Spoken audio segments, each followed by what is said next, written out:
आम्ही सारे खवय्ये. आपली पुढची रेसिपी काय आहे? आता ही गोपाल कालावडे. गोपाल काला वडे. ओके, मला साहित्य सांगता काय काय? हे भिजवलेले पोहे, मुरमुरे भिजवलेले, नंतर लाह्या ज्वारीच्या लाह्या भिजवलेल्या, शेंगदाणे जाडसर कूट केला असा, नंतर दही घेतलाय, त्याचं ताक घ्यायचंय आपल्याला, खोबरं, साखर, सांबार, धने जिरे पूड, हे धन्याची आणि ही जिऱ्याची पूड, मिरची, नंतर डाळवा, मीठ आणि तिखट. ओके, हे आपले कच्चे दाणे? कच्चेच दाणे, कच्चे म्हणजे बाकी नाहीये. आणि हे आपण जे पाण्यात भिजवले ते साधारण किती वेळ भिजवलेले? साधारण 1 ते 1.5 तास लागतो समजा. चांगलं असं चांगलं सोक करायला हवं ते. Okay okay okay. आणि हे दही आहे? हा, त्याचं ताक करून घेऊ आपण. ताक करायचं. हे दही कुठलंही चालेल, म्हणजे गाईचं काही दुधा कुठलं, तो काही विषय नाही. आणि माझंही इथे ताक तयार झालेलं आहे. आता पुढे काय करायचं मला सांगा? आता पोहे घेऊ आपण.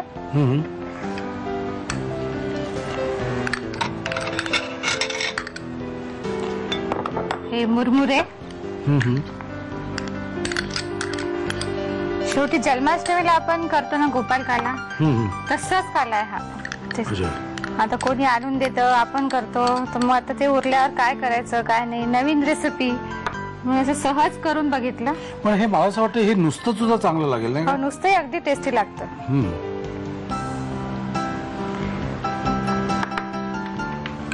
आपण काय घालतोय इथे? मिरची. ओके.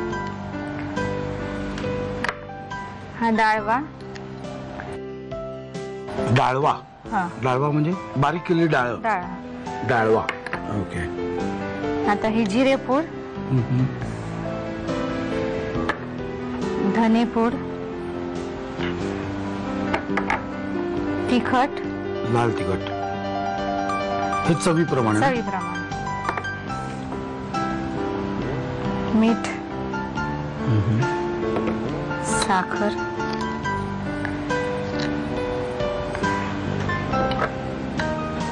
हे खोबरं. सुकं खोबरं आहे ना? सुकं खोबरं. ओके. ओलं खोबरंही आपण वापरू शकतो. आणि आता शेवटी ताकाने ते झाकून टाकायचं. जेवढं हवं वडे बांधण्या इतपत ताक टाकायचं. बरं, किती? थोडंसं.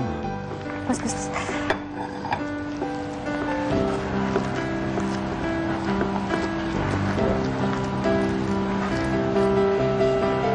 सांबार टाकू.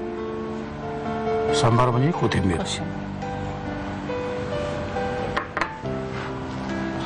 ओके. आता हे असे हातावर थापायचे. ती मेहंदी त्याच्यावर उमटणार नाही ना? नाही नाही. प्रश्न डोक्यात आला. हे शॅलो फ्राय ना? हा, हे शॅलो फ्राय. मेहंदी ऑर्डर प्रमाणे काढून देते, करते, आणि शेवटी हा माझा प्रोग्राम असल्यामुळे मी काढणार. तेच म्हटलं खरं, एवढी मेहंदी कशी हातावर? त्यांचा बिझनेस आहे तो. स्वतः काढताय तुम्ही मेहंदी? हो, स्वतः काढते. बर. आणि दुसऱ्यांना काढूनही देते. हा, म्हणजे मी स्वतःच काढतो ना दुसऱ्यांसाठी. हो हो, तेच म्हणतोय.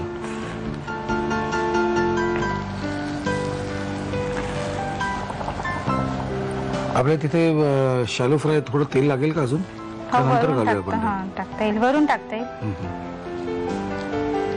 बस 4-5 झाले.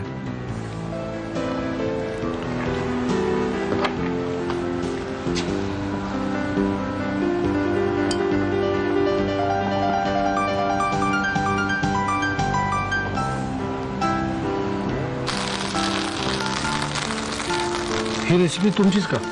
पारंपरिक आहे? नाही, पारंपरिक नाही आहे. पारंपरिक नाही आहे, त्याचं गोपाल काला आपण पारंपरिक समजू. हो, पण रेसिपी आधुनिक आहे. आणि मगाशी तुम्ही म्हटल्याप्रमाणे आपल्याकडे बरंच काही काही शिल्लक राहिली, त्याचं आपल्याला नवीन काहीतरी करतोच आपण.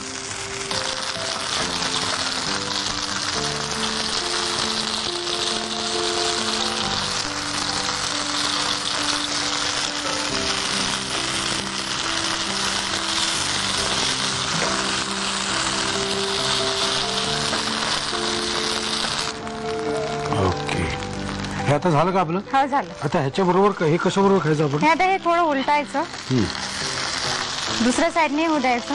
अच्छा. हा, मस्त खरपूस झालेलं आहे. आणि हे कशा बरोबर खायचं? सॉस सोबत.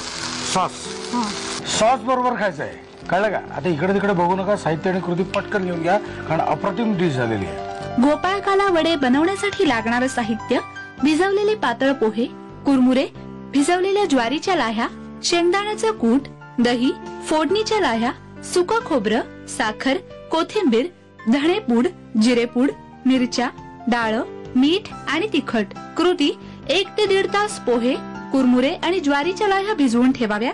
ताक करून घ्यावं. एका बाउलमध्ये भिजवलेले पोहे, कुरमुरे आणि ज्वारीच्या लाह्या घेऊन त्यामध्ये शेंगदाण्याचं कूट, बारीक चिरलेली हिरवी मिरची, डाळ, जिरेपूड, धणेपूड, तिखट, मीठ, साखर, सुक्या खोबऱ्याचा किस आणि कोथिंबीर घालावी. हे मिश्रण ताकामध्ये घट्टसर भिजवून घ्यावं. तयार मिश्रणाचे गोळे हातावर थापून शालो फ्राय करून घ्यावेत. आम्ही